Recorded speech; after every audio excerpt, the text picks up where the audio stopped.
ഞങ്ങൾ മനക്കാമന ദേവീക്ഷേത്ര ദർശനം പൂർത്തിയാക്കി ഉച്ചഭക്ഷണം കഴിക്കുന്നതിനായിട്ട് ഒരു ഹോട്ടലിൽ കയറിയിരിക്കുകയാണ്.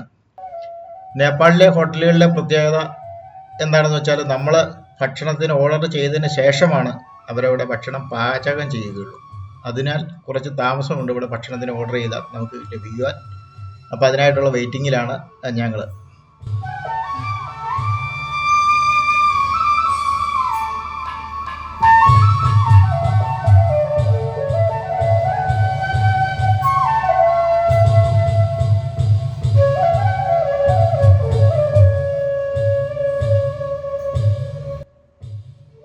അപ്പോൾ ഞങ്ങൾക്ക് ഉള്ള ഭക്ഷണം എത്തി. ഭക്ഷണം കഴിച്ചിട്ട് അടുത്തതായിട്ട് ഞങ്ങൾ പോകുന്നത് നാരായൺഘട്ടിലേക്കാണ്. ഞങ്ങൾക്ക് ഇവിടുത്തെ യാത്രയ്ക്ക് വേണ്ടുന്ന സൗകര്യങ്ങളൊക്കെ ഒരുക്കി തന്ന ബോബിയുടെ വീട് നാരായൺഘട്ടിലേക്കാണ്. അവിടേക്കാണ് ഞങ്ങളുടെ ഇന്നത്തെ യാത്ര.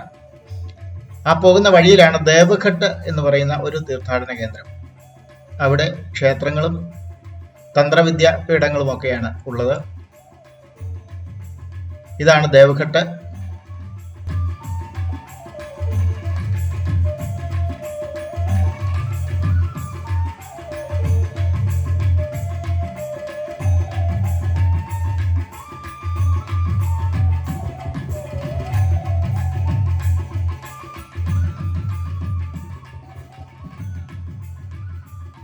ഈ കാണുന്ന വലിയ തൂക്കുപാലത്തിൽ കൂടി കയറി വേണം ദേവഘട്ടിലേക്ക് എത്തുവാൻ. നേപ്പാളിൽ എല്ലായിടത്തും നദിയുടെ കുറുകെ സഞ്ചാരത്തിനായിട്ട് ഒരുക്കിയിരിക്കുന്നത് തൂക്കുപാലങ്ങളാണ്. ഇവിടെ എങ്ങും കോൺക്രീറ്റ് പാലങ്ങൾ കാണാനേ ഇല്ല. വളരെ ദൈർഘ്യമുള്ള തൂക്കുപാലങ്ങളാണ് ഇവിടെ എല്ലായിടത്തും കാണുന്നത്. ഈ തൂക്കുപാലത്തിൽ കയറി നദിയുടെ മറുകര കടന്ന് വേണം ദേവഘട്ടിലെ ഉള്ള ക്ഷേത്രങ്ങളിലേക്ക് പോകുവാൻ. വസിഷ്ഠ ഗുഹ എന്നറിയപ്പെടുന്ന ഒരു ഗുഹാക്ഷേത്രത്തിലേക്കാണ് ഞങ്ങൾ മെയിനായിട്ട് പോകുവാൻ ഉദ്ദേശിക്കുന്നത്. അവിടെ തന്നെ ഒരു സീതാ ഗുഹ എന്ന് പറയുന്ന ഒരു ക്ഷേത്രം കൂടിയുണ്ട്. വസിഷ്ഠമുനി ധ്യാനം ഇരിക്കുന്നതിനായിട്ട് ഉപയോഗിച്ചിരുന്നു എന്ന് വിശ്വസിക്കപ്പെടുന്നതാണ് ഈ വസിഷ്ഠ ഗുഹ.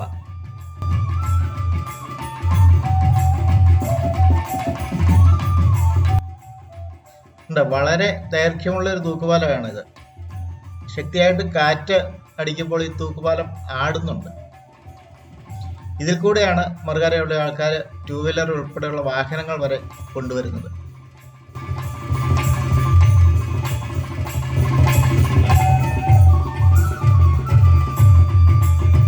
ഇവരൊക്കെ അവിടുത്തെ ക്ഷേത്രത്തിൽ ദർശനത്തിന് പോയിട്ട് തിരിച്ചു വരുന്നവരാണെന്ന് തോന്നുന്നു. അതെയോ ഇവിടെ താമസക്കാരും വല്ലതും ആണോ എന്നറിയില്ല.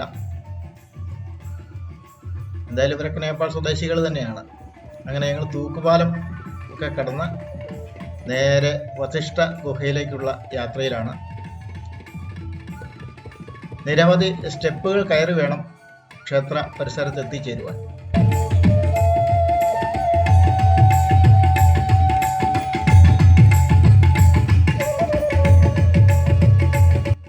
ഇവിടെയും വഴിയുടെ ഇരുവശവും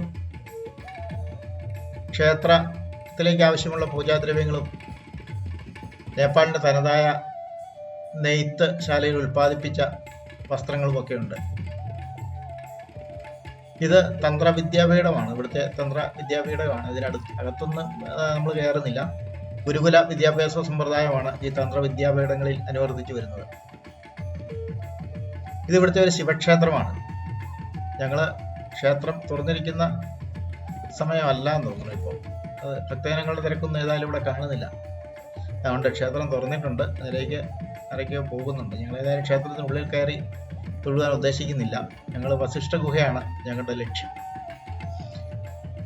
ചെങ്കുത്തായ ഇറക്കത്തിലേക്കുള്ള സ്റ്റെപ്പുകൾ ഇറങ്ങി വേണം ഗുഹയിലേക്ക് പോകുവാൻ.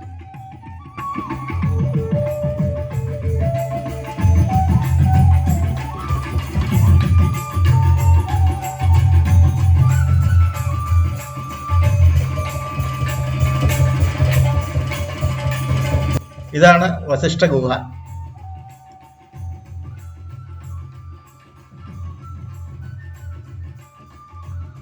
വസിഷ്ഠമുനി ധ്യാനം ഇരിക്കുന്നതിനായി ഉപയോഗിച്ചിരുന്നു എന്ന് വിശ്വസിക്കപ്പെടുന്ന ഒരു ഗുഹയാണ് ഇത്.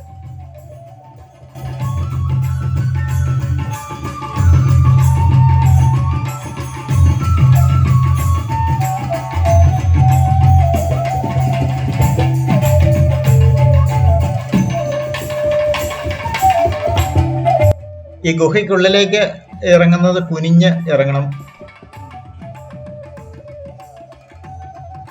താഴെ ഇറങ്ങിച്ചെന്നാൽ കുറച്ച് വിശാലമായ സ്ഥലമുണ്ട്. ഒരു 8-10 പേർക്ക് ധ്യാനത്തിന് ഇരിക്കാൻ പാകത്തിനുള്ള സ്ഥലം ഉണ്ട് ഇവിടെ. ഇവിടെ ഒരു നാഗപ്രതിഷ്ഠയുമുണ്ട്.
हमारे पास भी एक दो लड़कियां शादी कर रही हैं। हाँ, नहीं प्राचीन काल के बात बता रहे हैं। राम जन्मभूमि वहाँ,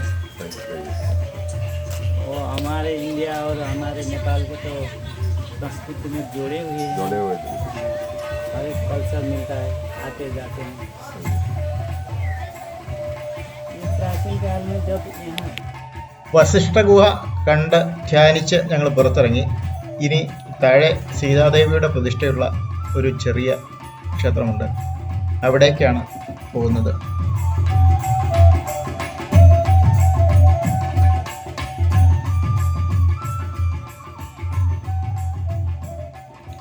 ഇവിടെ ഒരു അർദ്ധനാരീശ്വര പ്രതിഷ്ഠയുണ്ട്.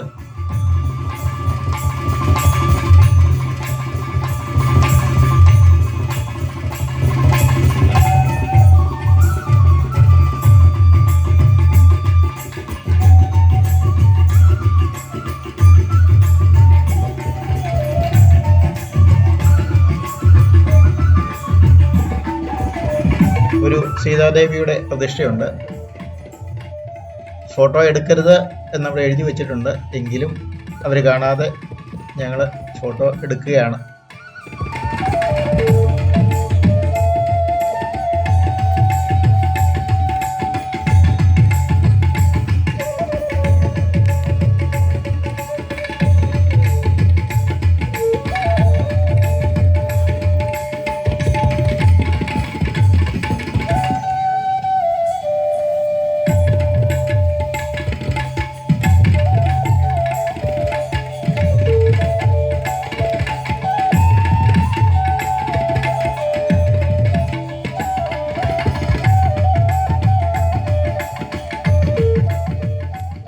ഹിമാലയത്തിൽ നിന്ന് ഉത്ഭവിച്ച് മുക്തിനാഥിലൂടെ ഒഴുകി വരുന്ന കാളിഖണ്ഡകി നദിയാണ് ഇത്.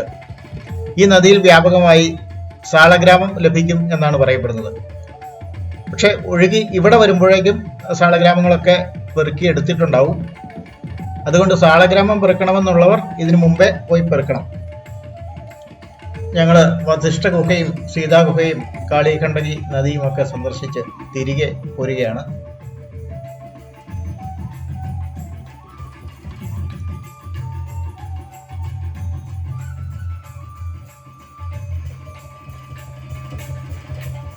കുത്തനെയുള്ള കയറ്റം ആയതിനാൽ മുട്ടുവേദനയുള്ളവർക്കൊക്കെ ചെറിയ അസ്വസ്ഥതകളൊക്കെ അനുഭവപ്പെട്ടു തുടങ്ങി.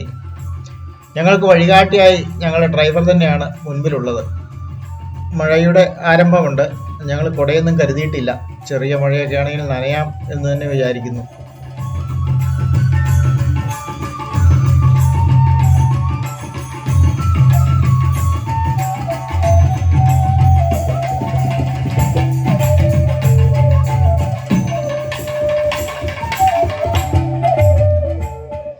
മഴ പെയ്തു തുടങ്ങി.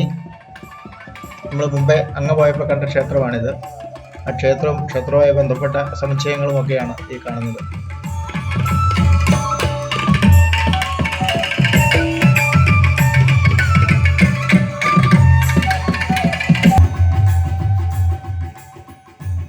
മഴ കൂടുതൽ ശക്തി പ്രാപിക്കാതെ കുറഞ്ഞു. അതുകൊണ്ട് ഞങ്ങൾ രക്ഷപ്പെട്ടു. അധികം മഴ നനയേണ്ടി വന്നില്ല. ചെറിയ തോതിൽ മാത്രമേ നനയേണ്ടി വന്നുള്ളൂ.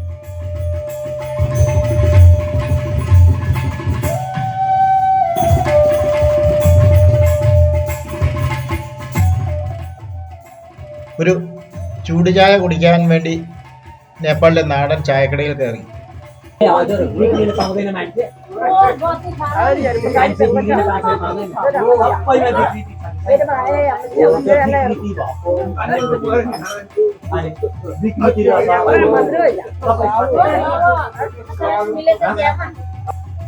ചൂട് ചായയൊക്കെ കുടിച്ച് തണുപ്പകറ്റി നാരായൺഘട്ടിലേക്കുള്ള യാത്ര തുടരുവാനായി ഞങ്ങൾ ദേവഘട്ടിന്റെ ടൗണിലേക്ക് തന്നെ എത്തിക്കൊണ്ടിരിക്കുന്നു. ഈ തൂക്കുപാലം സ്ഥാപിച്ചിരിക്കുന്ന കമ്പികളാണ് കേട്ടോ. ഇത് വളരെ ബലവത്തായ കമ്പികളാണ്. വളരെ ദൈർഘ്യമുള്ള പാലമായതും ഇതിലെ ടൂ വീലറൊക്കെ ഉപയോഗിക്കുന്നതുകൊണ്ടൊക്കെ എന്തായാലും സ്ട്രോങ് ആണ്. നദിക്കരയിൽ ശവദാഹം നടത്തി പിതൃകർമ്മങ്ങളൊക്കെ ചെയ്ത് ചിതാഭസ്മം ഒഴുക്കുന്ന ഒരു സ്ഥലമാണ് ഇത്. ശവദാഹം നടത്തുന്നതിനായി ഇവിടെ മറ്റൊരു കെട്ടിടമുണ്ട്. ആ കെട്ടിടത്തിനുള്ളിലാണ് ശവദാഹം നടത്തുന്നത്. അതിനുശേഷം ചിതാഭസ്മം ഒഴുക്കലും ബലികർമ്മങ്ങളും ഒക്കെ നടത്തുന്ന ഒരു പുഴയോരമാണ് ഇത്.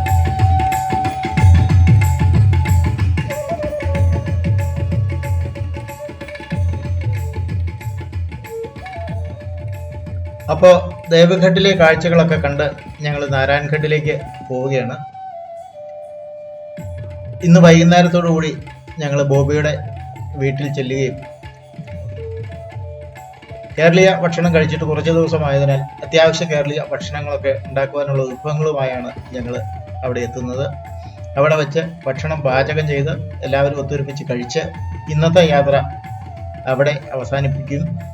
നാളെ രാവിലെ ഞങ്ങൾ ഒരു വില്ലേജിലേക്കാണ് പോകുന്നത്. സിദ്ധി വില്ലേജ് എന്ന് പറയപ്പെടുന്ന ഒരു ഗോത്രവർഗ വിഭാഗങ്ങൾ താമസിക്കുന്ന ഒരു വില്ലേജിലേക്കാണ് നാളത്തെ യാത്ര.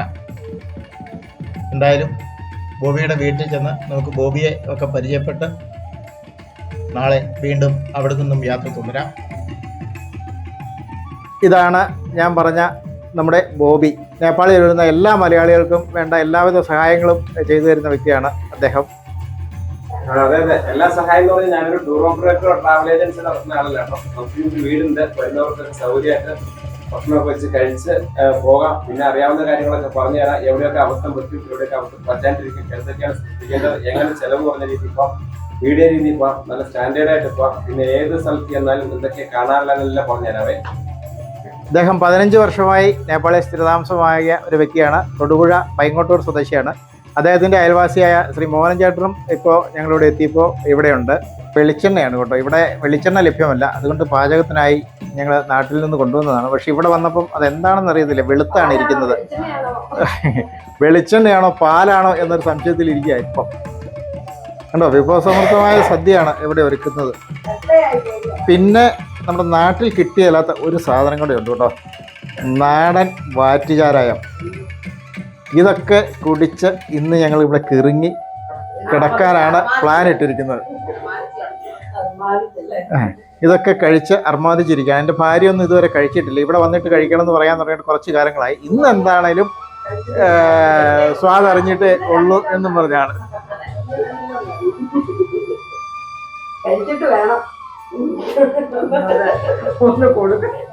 ഈ ശ്രീലത ചേച്ചി ഒരു ബോട്ടിൽ ഫുള്ളായിട്ട് എന്താണേലും കഴിക്കും എന്ന് പറഞ്ഞ് ഇന്ന് മായയും ശ്രീലത ചേച്ചിയും കൂടെ മത്സരത്തില്ല. ആരാ കൂടുതൽ ജയിക്കുന്നതെന്ന് നാളെ രാവിലെ ഞങ്ങൾ പറയാം.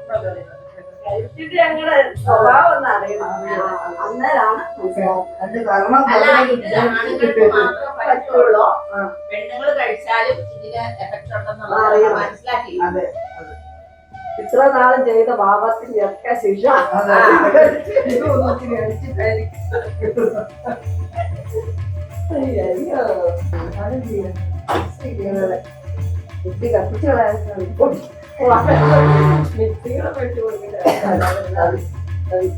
ഞങ്ങളെല്ലാവരും കൂടി ഇരുന്ന് അങ്ങനെ ഫുഡ് കഴിക്കുകയാണ്.